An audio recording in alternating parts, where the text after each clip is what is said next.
खुलुमबाय UPPL दोलोनिफ्राय दिनैनिफ्राय जों मोनसे ससियेल केम्पिं आरम्भ खालामनो नागिरदों जइन डिसेन्स BTR होननानै सोलायनायनि थाखाय जोङो बयबो सोलायनाय लुबैदों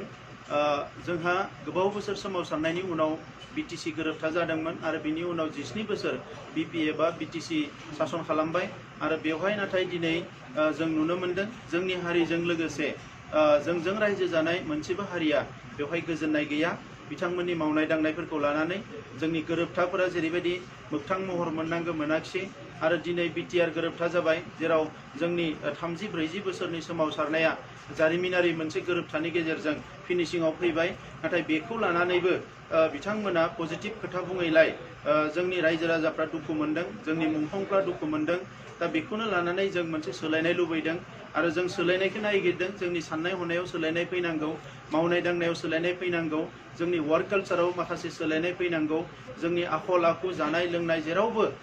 एफा एनैब्लाबो सोदांनाया फैनांगौ आरो जोंनि जि गोसो गोरबो बेवहाय सोलायनाय फैनांगौ जों बयबो सोद्रोम जानांगौ अनसुला जानांगौ आरो गासैबो बिथिङावनो जोङो सहायसुला आरो साननाय हनायखौ जाहाथे मोजाङै पजिटिभलि लानानै समाजखौ दावगालांनो हायो बे बिथिङाव सोलायनाय नांगौ दिनै गोरिब गुन्द्राफोरनि थाखाय जोंनो सोलायनायखौ नांगौ आबादारिनि थाखाय सोलायनायखौ नांगौ आइजोफोर जौगानांगौनि थाखाय सोलायनायखौ नांगौ फरायसाफोरनि जौगानायनि थाखाय सोलायनायखौ नांगौ जोंनि लामा सामा गामि ओनसोलफोर जौगानायनि थाखाय सोलायनायखौ नांगौ जोंनि गासैबो जेंनाखौ सुस्रांनायनि थाखाय जोंनो सोलायनायखौ नांगौ दा बेनिखायनो आथिखालाव 14 लाख जोंहा मेम्बार जाबाय UPPL आव आं बे समाव खावलायो जोंनि मिरुजों जिल्लाजों लोगोसे जोंनि ब्लक प्राइमारि आरो बुथ कमिटिजों लोगोसे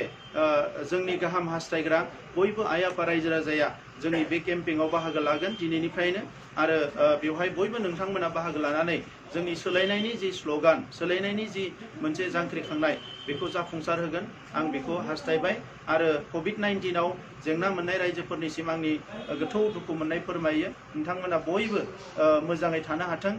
रैखाथि गोनां मोनसे जिउ खुंनो हाथों बयबो बे जेंनानिफ्राय उदां जानो हाथों आं बेखौ खावलायो आरो बेजों लोगोसे बयबो जाहाथे हेशटेग मोनसे होनानै जइन द चेन्ज BTR